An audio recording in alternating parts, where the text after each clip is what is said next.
Subscribe करें हमारे YouTube channel को और बेल आइकन को प्रेस करें हमारे लेटेस्ट वीडियोस को देखने के लिए।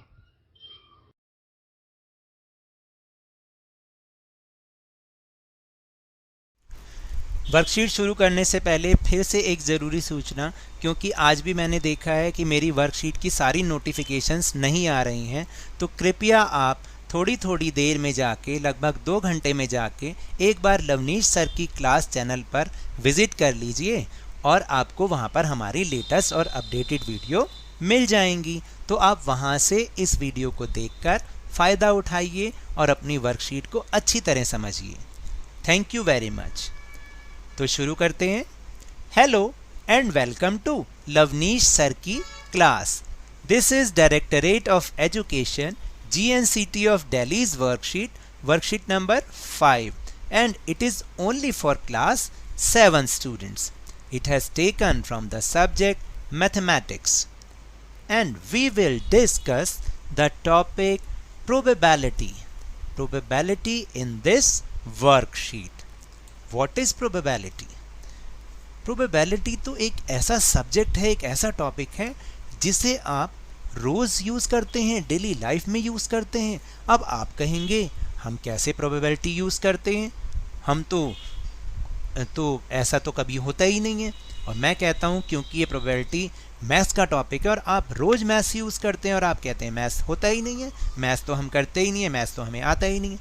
तो देखो कैसे होती है ये प्रोबेबिलिटी या मैथ्स आपके जीवन में रोज़ जो डेली लाइफ के रूटीन है उसमें कैसे यूज़ होती है। तो ज़रा दिमाग लगाओ कि हम बहुत बार अपना जो है क्या करते हैं, अनुमान लगाते हैं। अनुमान समझते हो कि हम पॉसिबिलिटी लगाते हैं कि हाँ यार आज तो ये जो आजकल वो चल रहे हैं, कौन से गेम्स चल रहे हैं, वो 2020 वाले जो गेम्स चल रहे हैं, IPL। यस, IPL में आप कहते हो कि आज तो KKR जीतेगी या आज तो वो मुंबई इंडियंस जीतेंगे। तो आपके मन में कहीं ना कहीं कुछ ना कुछ ऐसा होता है कि आपकी अंदर की इंट्यूशन कहती है या आपके अंदर कुछ ऐसी कैलकुलेशन चल रही होती है कि हाँ यही टीम जीतेगी। तो ये जो आपने सोचा, जो आपने पॉसिबिलिटी अपने दिमाग में लाई, इसी को हम प्रोबेबिलिटी कहते हैं। तो चलिए हम और दूसरे एग्जाम्पल से भी इसको सीखते हैं। सो now let's start and understand with me. उफ, it is so hot today. Maybe it will rain today. No, it may not. तो ऐसा तो बहुत बार आपके साथ हुआ होगा ना, जब आप अपने फ्रेंड्स के साथ होते हैं या यंगर ब्रदर एंड सिस्टर्स के साथ होते हैं, पेरेंट्स के साथ होते हैं। तो आप कई बार कहते हैं कि आज तो बहुत ज़्यादा हॉट सीज़न हो रहा है, बहुत ज़्यादा गर्मी लग रही है और आज ज़रूर बारिश होगी। लेकिन आपके जो अगेंस्ट हैं, वो जो आपके पेरेंट्स हैं या कोई भी है, वो कहते हैं नहीं आज नहीं होगी। No, it may not. In our daily life, in our daily conversations we use probability very often. यानी हम इस प्रोबेबिलिटी को, आपको पता है, बहुत बार यूज़ करते हैं अपनी डेली लाइफ की कन्वर्जेशन में। As there are situations in our life that are certain to happen, some that are impossible and some that may not happen। तो ऐसी बहुत सारी सिचुएशंस हमारी लाइफ में होती हैं जो कि सर्टेन टू हैपन हैं, होना है तो होना ही है। समझे कि जैसे आपको बड़े होना है तो होना है, उसे कोई रोकेगा थोड़ी। कुछ चीज़ें ऐसी होती हैं जो इम्पॉसिबल होती हैं। इम्पॉसिबल जैसे कि आप कहते हैं कि क्या कहते हैं कि अभी देखो विंग्स निकल रहे हैं, वो देखो पीछे से मेरे विंग्स निकल रहे हैं और मैं उड़ रहा हूँ। कभी ऐसा होता है? That is impossible. And some situations are, वो क्या होती हैं कि सम दैट मे और मे नॉट हैपन, वो हो भी सकती हैं और नहीं भी हो सकती। जैसे कि आपकी लेंथ बढ़ने वाली बात होती है। देखिए हमारी जो बॉडी की लेंथ है वो बहुत सारी चीज़ों पे डिपेंड करती है। तो कईयों की लेंथ बढ़ती भी है और कईयों की नहीं भी बढ़ती है। तो ऐसी सिचुएशन भी होती है। तो द सिचुएशन दैट मे और may not happen has a chance of happening. यानी जो सिचुएशन मतलब हो भी सकती है और नहीं भी हो सकती। तो यही मतलब जो है कि इसकी मतलब संभावना होती है किसी भी सिचुएशन की कि वो हो सकती है या नहीं हो सकती।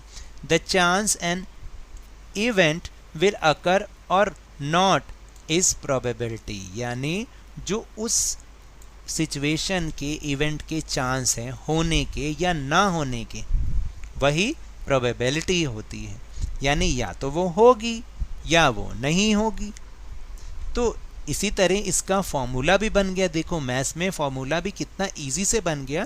Probability of occurrence of an event, यानी उस घटना के होने के जो चांस हैं वो कैसे होंगे, तो टोटल नंबर ऑफ आउटकम्स, यानी जितने भी उसके आउटकम्स हो सकते हैं, यानी एक होगा और एक नहीं होगा, तो टोटल कितने हुए, 2 हो गए ना। और ऊपर आ जाएगा फेवरेबल आउटकम्स, यानी जितने आप चाहते हैं। तो बन गया ना फॉर्मूला कि जितने आप चाहते हैं वो परिणाम और जितने उसके घटना के होने के कुल परिणाम हैं बटे में वो बाय वो, तो बन गया formula. So now let's understand this with the example, with the help of an example. When a coin is thrown, it has 2 possible outcomes, head और tail। यानी कि जब हम एक कॉइन को टॉस करने के लिए उछालते हैं, कब उछालते हैं, हम क्रिकेट में करते हैं ना, तो उसके 2 पॉसिबल आउटकम्स हो सकते हैं, या तो हेड आएगा या टेल आएगा। तो टोटल आउटकम्स कितने हो गए, 2, and it is equally likely to be obtained। ठीक है, यानी वो मतलब वही कहने का मतलब यही है कि भाई उसके केवल 2 ही चांस होंगे, या तो हेड आएगा या फिर टेल आएगा। प्रोबेबिलिटी ऑफ गेटिंग हेड और टेल इज 1/2। ऊपर वाले फॉर्मूला से ही हमने बनाया। टोटल नंबर ऑफ आउटकम्स कितने होंगे उस कॉइन को थ्रोन करने के बाद, 2 होंगे, हेड एंड टेल। और हेड आने के कितने चांस होंगे, 1/2, यानी हेड आने का 1 चांस, लेकिन टोटल आउटकम्स हैं 2, तो आंसर इज 1/2। इसी तरह टेल का 1/2। तो probability of a sure event is equal to always 1।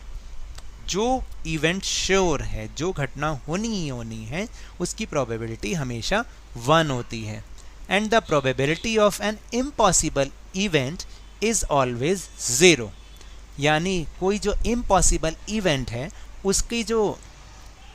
उसकी प्रोबेबिलिटी हमेशा 0 होगी, यानी वो तो कभी होएगा ही नहीं, क्योंकि वो तो इम्पॉसिबल है। If today is Tuesday, yes today is Tuesday, then tomorrow will be Wednesday. और ऐसा ही होगा ना। इज इट सर्टेन और लाइकली, यानी ये होगा या फिर इसकी संभावना है कि होगा या नहीं होगा, आप बताइए। Yes it is certain.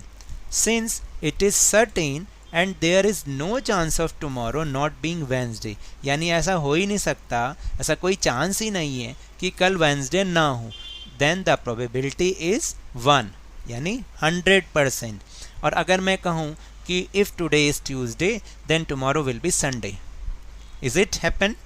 हो सकता है ये क्या है? No, it is not possible, it is impossible, then its probability is 0. I will fly in the recess is uncertain और unlikely। मैं अभी रिसेस में उड़ने वाला हूँ, बताइए अनसर्टेन है या अनलाइकली है? ये तो अनसर्टेन है, क्योंकि क्या आपके पंख निकल जाएंगे? No, probability is 0। And the some other fact about the probability is probability cannot be negative, यानी वो माइनस में नहीं हो सकती, and it can not be greater than 1, और वो 1 से बड़ी भी नहीं हो सकती, यानी 1 से ज़्यादा नहीं हो सकती, बाय में हो सकती है, जैसे कि हमने ऊपर हेड की प्रोबेबिलिटी करी 1/2।